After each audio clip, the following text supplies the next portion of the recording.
क्या गुजरात में आदिवासियों के संवैधानिक हक छीने जा रहे हैं? इस वीडियो को देखें और जानें कि कैसे नए कानून अनुसूचित जनजातियों (एसटी) के राजनैतिक प्रतिनिधित्व और चुनावी भागीदारी को कमजोर कर सकते हैं। क्या यह सिर्फ नीतिगत बदलाव है या आदिवासियों की जमीन और संस्कृति को हड़पने की सुनियोजित साजिश? आइए हम सब मिलकर समझने का प्रयास करते हैं इस रहस्य को। इस वीडियो में हम क्या क्या कवर करेंगे? संवैधानिक ढाल, आर्टिकल 244, 1, 5th शेड्यूल और पेशा जैसे कानून आदिवासियों को कैसे विशेष अधिकार देते हैं?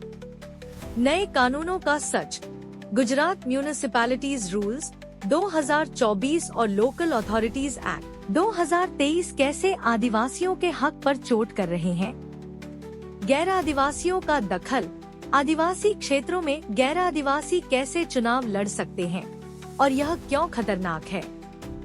सुप्रीम कोर्ट की चेतावनी, समथा और कृष्ण मूर्ति जैसे फैसले क्या कहते हैं और गुजरात इनका उल्लंघन कैसे कर रहा है? साजिश का पर्दाफाश, क्या खनन और औद्योगिकरण के पीछे आदिवासियों को हाशिए पर धकेलने की योजना है?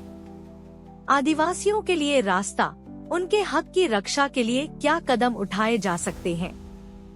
क्यों जरूरी है इस वीडियो को पूरा देखना? यह सिर्फ एक कहानी नहीं, बल्कि उस समुदाय की पुकार है जिसने हमारी धरती और संस्कृति को संजोया है। यह वीडियो हर मिनट आपको रोमांचित करेगा और सोचने पर मजबूर करेगा। क्या आप चुप रहकर आदिवासियों के हक छीनने देंगे? अंत तक देखें और इस सच्चाई को शेयर करें, क्योंकि यह लड़ाई सिर्फ उनकी नहीं, हम सबकी है। मैं आपका दोस्त डॉक्टर भाविन कुमार शांतिलाल वसावा, भरूच से। एक सवाल जो आपके दिल को झकझोर देगा। सोचिए, जिस जंगल में आप सैर करने जाते हैं, जिस नदी का पानी आपको जीवन देता है, उसे बचाने वाले आदिवासी समुदाय को उनके अपने ही क्षेत्र में बेगाना कर दिया जाए। क्या यह संभव है कि आदिवासी क्षेत्रों में गैर आदिवासी लोग चुनाव लड़े और आदिवासियों के हक पर कब्जा करें? गुजरात में हाल के कानून, गुजरात नगर पालिकाएं अध्यक्ष के पद पर SC, ST, SABC और महिलाओं के लिए आरक्षण संशोधन नियम 2024 और गुजरात स्थानीय प्राधिकरण कानून संशोधन अधिनियम 2023 ने यह डर पैदा कर दिया है। आइए इस सवाल का जवाब ढूंढें कि जब संविधान और सुप्रीम कोर्ट आदिवासियों को विशेष अधिकार देता है, तो उनके क्षेत्रों में गैर आदिवासी कैसे सत्ता हथिया सकते हैं? संविधान का ढाल, आदिवासियों के विशेष अधिकार। भारत का संविधान आदिवासी समुदाय को उनकी संस्कृति, जमीन और स्वशासन की रक्षा के लिए विशेष सुरक्षा देता है। आर्टिकल 244, 1 के तहत 5th शेड्यूल और 6th शेड्यूल में आदिवासी क्षेत्रों को विशेष दर्जा दिया गया है। 5th शेड्यूल गुजरात जैसे राज्यों में आदिवासी क्षेत्रों के लिए लागू होती है। यह गवर्नर को आदिवासी हितों की रक्षा के लिए विशेष नियम बनाने की शक्ति देता है। Panchayat extension to scheduled areas act 1996 PESA, आदिवासी क्षेत्रों में स्थानीय निकायों को स्वायत्तता देता है ताकि आदिवासी समुदाय अपनी जमीन, संसाधनों और संस्कृति पर नियंत्रण रख सके। फॉरेस्ट राइट्स एक्ट 2006 आदिवासियों को उनकी पारंपरिक जमीन और जंगल पर अधिकार देता है। सुप्रीम कोर्ट का रुख, Samantha versus state of Andhra Pradesh 1997 में सुप्रीम कोर्ट ने कहा कि आदिवासी क्षेत्रों में गैर आदिवासियों को जमीन हस्तांतरित करना गैर कानूनी है। के कृष्ण मूर्ति वर्सेस यूनियन ऑफ इंडिया 2010 में कोर्ट ने स्थानीय निकायों में SC, ST के लिए आरक्षण को संवैधानिक ठहराया। Odisha mining corporation versus ministry of environment forests 2013 में कोर्ट ने आदिवासियों के धार्मिक और सांस्कृतिक अधिकारों को प्राथमिकता दी। सवाल, जब संविधान और सुप्रीम कोर्ट आदिवासियों को इतनी मजबूत सुरक्षा देता है, तो उनके क्षेत्रों में गैर आदिवासी कैसे चुनाव लड़ सकते हैं? क्या यह उनके संवैधानिक हक पर सीधा हमला नहीं है? नए कानून आदिवासियों के लिए खतरे की घंटी। Gujarat municipalities reservation for SC, ST, ACBC and women for the post of president amendment rules 2024। इस नियम ने नगर पालिकाओं में अध्यक्ष पद के लिए रोटेशनल रोस्टर प्रणाली शुरू की है। इसमें अनुसूचित जाति SC, अनुसूचित जनजाति ST, सामाजिक और शैक्षिक रूप से पिछड़े वर्ग SABC और महिलाओं के लिए सीटें आरक्षित है।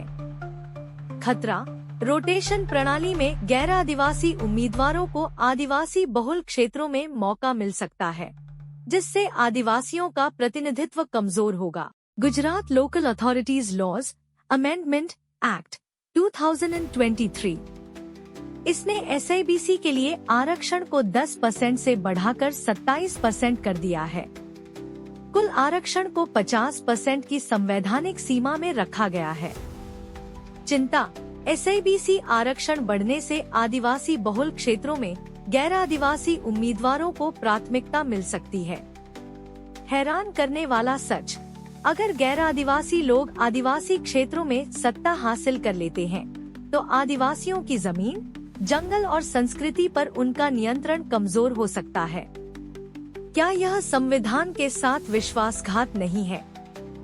क्यों है यह गलत? आदिवासियों के हक पर हमला, संवैधानिक उल्लंघन।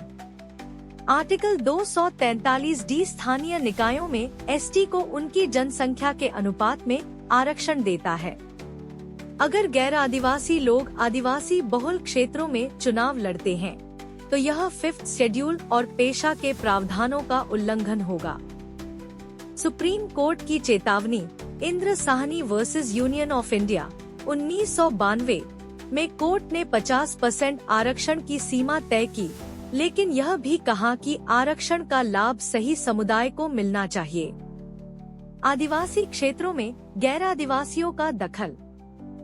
5th शेड्यूल के तहत आदिवासी क्षेत्रों में गैर आदिवासियों को जमीन खरीदने या बसने की अनुमति नहीं है। फिर वे स्थानीय निकायों में सत्ता कैसे हासिल कर सकते हैं?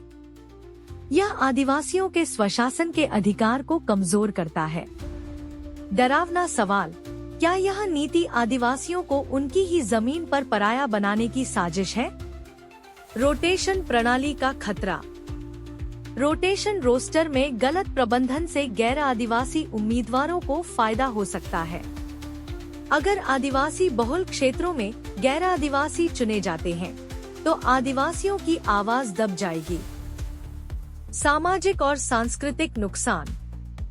आदिवासी समुदाय अपनी जमीन, जंगल और परंपराओं से गहराई से जुड़ा है। गैर आदिवासी नेतृत्व इन मुद्दों को समझने में असमर्थ हो सकता है, जिससे आदिवासियों की संस्कृति और आजीविका खतरे में पड़ सकती है। क्या हम उस समुदाय को भूल रहे हैं जिसने सदियों से प्रकृति की रक्षा की है? सुप्रीम कोर्ट का सबक, महाराष्ट्र मामला। सुप्रीम कोर्ट ने हाल ही में महाराष्ट्र में स्थानीय निकाय चुनावों के लिए आदेश दिया कि 4 महीने में चुनाव हो। मामला, OBC आरक्षण विवाद के कारण मुंबई सहित कई निकायों में 3 साल से चुनाव नहीं हुए थे। कोर्ट की टिप्पणी, जस्टिस सूर्यकांत ने कहा कि लोकतंत्र में प्रशासकों का शासन अस्वीकार्य है। उन्होंने आरक्षण को रेलवे के डब्बे से तुलना करते हुए कहा कि कुछ लोग दूसरों को मौका नहीं देना चाहते।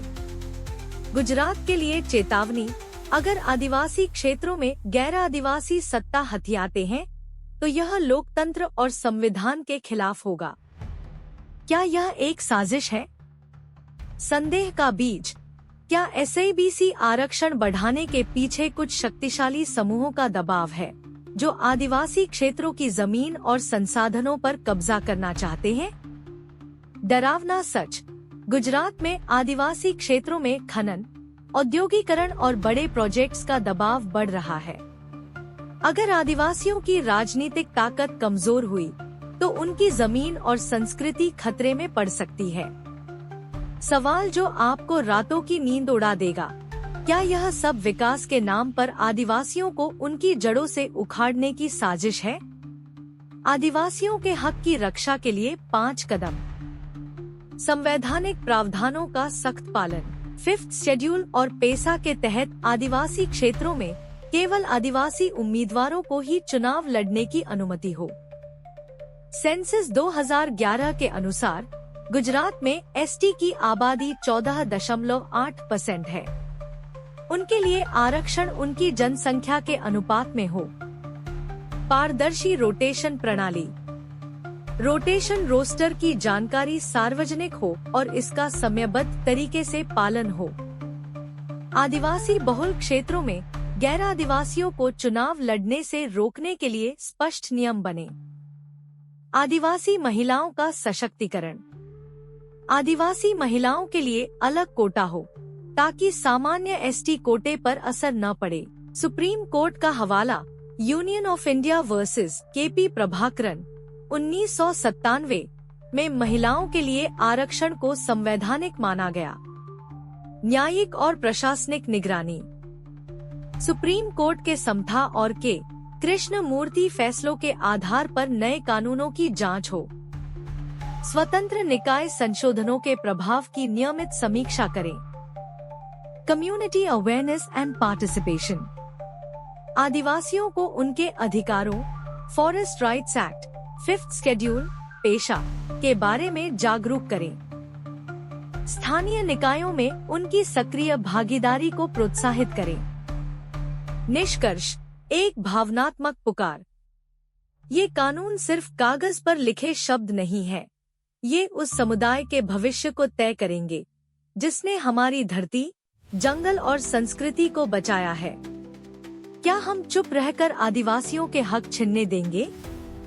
सरकार को यह सुनिश्चित करना होगा कि आदिवासी क्षेत्रों में केवल आदिवासी ही सत्ता संभालें। हमें और आपको मिलकर यह सवाल उठाना होगा, क्या विकास का मतलब आदिवासियों को उनकी जमीन और संस्कृति से बेदखल करना है? आज भारत के मूल निवासी आदिवासियों की जनसंख्या पूरे देश में मात्र 8.6% रह गई है, जबकि गुजरात में यह 14.8% है। इन्होंने न सिर्फ अपनी रक्षा की है, बल्कि प्रकृति को बचाकर पूरी मानवता का रक्षण किया है। अगर हम जल्द नहीं जागे, तो आने वाले समय में वह समुदाय जिसने जल, जंगल और जमीन को बचाकर आज तक संजोया है, प्रकृति का असली रक्षक इस देश से ही गायब हो जाएगा। आप क्या करेंगे? इस वीडियो को फेसबुक, व्हाट्सएप, एक्स जैसे सभी सोशल मीडिया प्लेटफॉर्म पर शेयर करें, अपने दोस्तों को जागरूक करें और आदिवासी समुदाय की आवाज बने। क्योंकि अगर आज हम खामोश रहे, तो कल हमारी बारी होगी।